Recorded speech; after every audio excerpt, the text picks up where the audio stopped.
हमारे political editor Aditi नागर इस समय न्यूज रूम से कनेक्टेड है। अदिति, लगभग कमोबेश जो ये तस्वीर है प्रदेश अध्यक्ष के चुनाव की वो साफ नजर आ रही है, यानी जो बाधा थी, जो हिंड्रेंस था, वो लगभग पूरा हो चुका है। इंतजार भी लंबा हो रहा था कि राष्ट्रीय अध्यक्ष का चुनाव हो। जेपी नड्डा एक लंबे समय से जिम्मेदारी को संभाल रहे हैं।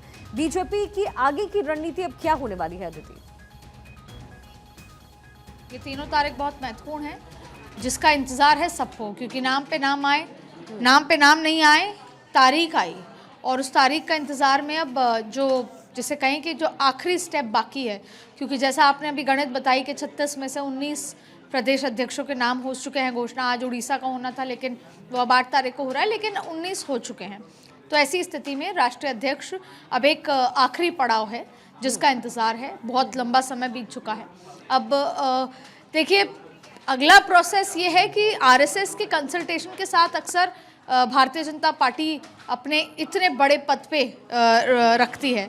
तो ऐसी स्थिति में देखिए, सबसे महत्वपूर्ण बात है कि 4, 5 और 6 तारीख को दिल्ली में आरएसएस की एक बड़ी बैठक होने वाली है, और उस बैठक में देखिए पूरे समय के लिए तो जेपी नड्डा और बीएल संतोष मौजूद रहने वाले हैं।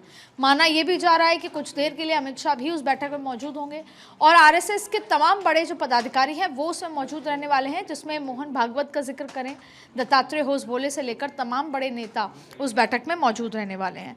तो सबसे खास बात यही है कि इस 4, 5, 6 तारीख को एक जो आखिरी मंथन है, या जैसे कहते हैं कि वो लॉक एंड की फिट करना है, वो इस 4, 5, 6 तारीख को हो जाएगा। अब चाहे नाम भूपेंद्र यादव हो, चाहे धर्मेंद्र प्रधान हो, चाहे फिर इसके अलावा नाम जैसे तमाम और जो दूसरे अन्य नाम हैं जो फहरिस्त में है, कभी रघुवर दास का नाम आता है, लेकिन सूत्र ये भी बता रहे हैं कि नाम जैसे हमने भूपेंद्र यादव का लिया, धर्मेंद्र प्रधान का लिया, रघुवर दास का लिया, वो तमाम जो लोग हैं वो ओबीसी फैक्टर बहुत इंपॉर्टेंट है, आरएसएस बैकग्राउंड है उनका। लेकिन इसके अलावा कई नाम हैं, जैसे कि बात करें हम साउथ का जिक्र करें तो प्रहलाद जोशी का नाम है, ब्राह्मण है साउथ के। इसके अलावा बात करें तो ऐसे अलग अलग नाम हैं, लेकिन सूत्र की तरफ से ये भी खबर आ रही है निकल के कि कोई जनरल कास्ट यानी ब्राह्मण नेता, क्योंकि जेपी नड्डा को हटा के कोई ब्राह्मण चेहरे को भी ही लाने का प्रयास चल रहा है, और हो सकता है कि जितने भी नामों का कयास चल रहा है उनमें से अलग हटके कोई नाम आए। तो जाहिर तौर पे लगातार महाराष्ट्र के सीएम का भी नाम है, वो भी ब्राह्मण है। ऐसे तमाम तरीके के नाम हैं, लेकिन ये देखा जाएगा जिसकी संगठनात्मक शक्तियां महत्वपूर्ण है, जो प्रवास करने के उस लिहाज से योग्य हो, क्योंकि बहुत ज़्यादा प्रवास होंगे। 2029 का चुनाव उनकी अध्यक्षता में होगा। तो ये तमाम प्रक्रियाएं, लेकिन आपने मुझसे पूछा था तो वो 4, 5, 6 तारीख को आरएसएस के साथ जो फाइनल मंथन है वो, यानी कि 6 तारीख तक का और इंतजार करना पड़ सकता है। 6 जुलाई के बाद कभी भी नाम की घोषणा की जा सकती है। अच्छा, सबसे प्रमुख बात अदिति, इस बार के चुनाव में क्या हो सकता है, क्योंकि हमने देखा जेपी नड्डा ने जिस तरीके से अपने कार्यकाल को संभाला, उन्हें जो है सेवा विस्तार और दिया गया, आगे भी उनका कार्यकाल चलता रहा, लेकिन कुछ अहम फैक्टर्स थे जो अगर बीजेपी में कोई संभाल सकता था वो थे जेपी नड्डा। अब जाहिर तौर पर अब जब आगे ये चुनाव होना है तो बहुत सारे फैक्टर्स नज़र में रखने होंगे, और कुछ वो संभावित नाम जो इस समय चर्चा का विषय है अदिति, उसके बारे में भी ज़रूर बताइए। देखिए, सबसे ज़्यादा महत्वपूर्ण बात यह है कि जेपी नड्डा का आपने जिक्र किया। जेपी नड्डा एक लकी चार्म या लकी बीजेपी लीडर की तरह थे, क्योंकि ज़्यादातर अगर उनका स्ट्राइक रेट देखें तो उनकी अध्यक्षता में जितने भी चुनाव हुए ज़्यादातर उसमें जीत दर्ज हुई। उनकी अध्यक्षता में 2024 का चुनाव हुआ, और इसके अलावा कई राज्यों के ऐसे जगह चुनाव हुए जैसे उड़ीसा, जहाँ पे लंबे समय से भाजपा की सरकार नहीं थी। ऐसे कई ऐसे राज्य हुए। उनके कार्यकाल में भारतीय जनता पार्टी ने नए परचम हासिल करे।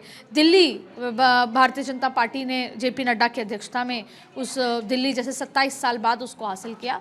ऐसे कई राज्य हैं। हरियाणा में तीसरी बार सरकार बनाना, महाराष्ट्र में इतिहास में भारतीय जनता पार्टी की इतनी डंके की चोट पे सरकार नहीं आई थी, जेपी नड्डा की अध्यक्षता में आई। तो ऐसे कई बड़े जो जीत है वो जेपी नड्डा के उसमें हुए हैं। अब देखिए, जेपी नड्डा एक फ्लेक्सिबल व्यक्ति थे शुरुआत से।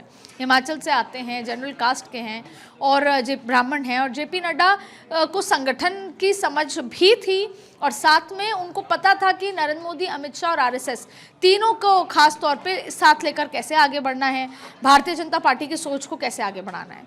और इन सब बातों के बाद अगर मैं आपसे कहूँ भारतीय जनता पार्टी जैसे अनएक्सपेक्टेड नाम लेकर आती है तो कुर्सी बहुत कुछ सिखा देती है। आपको भले ही शुरुआत के 2-3 महीने बहुत सारी चीज़ें अजीब लग सकती हैं, जेपी नड्डा को भी लगी होंगी, क्योंकि बीएल संतोष, अमित शाह, नरेंद्र मोदी और आरएसएस, इन सबके साथ तालमेल बिठाना कोई एक आसान तालमेल नहीं होता जाहिर तौर पे। तो उन सबके साथ तालमेल बिठा के आगे बढ़ना, अलग अलग राज्यों के जब चुनाव होते हैं तो चुनाव में सभी राज्यों की कोर टीम के साथ बैठकर उन पे मोहर पे फैसला कराना, किसका नाम जाएगा, किसकी टिकट कटेगी, फिर वो ग्रीवेंसेस। तो राष्ट्रीय अध्यक्ष का काम एक बहुत एक्सटेंसिव काम है, जिसमें संगठन को मजबूत करना, संगठन को बढ़ाना और जिन भी राज्यों में चुनाव हो उसमें जीत ही दर्ज कराना, जो एक मूल मंत्र हो गया है बीजेपी का। तो बहुत ज़्यादा चुनौतीपूर्ण ये रहा, लेकिन जेपी नड्डा ने बहुत मुस्कुराते हुए आसानी से इसको कर लिया। हालांकि कुर्सी भी बहुत कुछ सिखा देती है, क्योंकि उनके शुरुआती कार्यकाल और अब तक देखेंगे तो उनके अंदर और ज़्यादा संगठनात्मक गुणों की चीज़ें बदलकर और बहुत अच्छी हो गई हैं। अब बात आती है, आपने दूसरा पूछा कि कौन संभावित नाम है। तो देखिए, भारतीय जनता पार्टी है, जिन नामों पे आप और हम चर्चा कर रहे हैं, अक्सर ऐसा होता है कि कोई तीसरा नाम आ जाता है, लेकिन क्योंकि संभावित नाम है, चर्चा करनी है।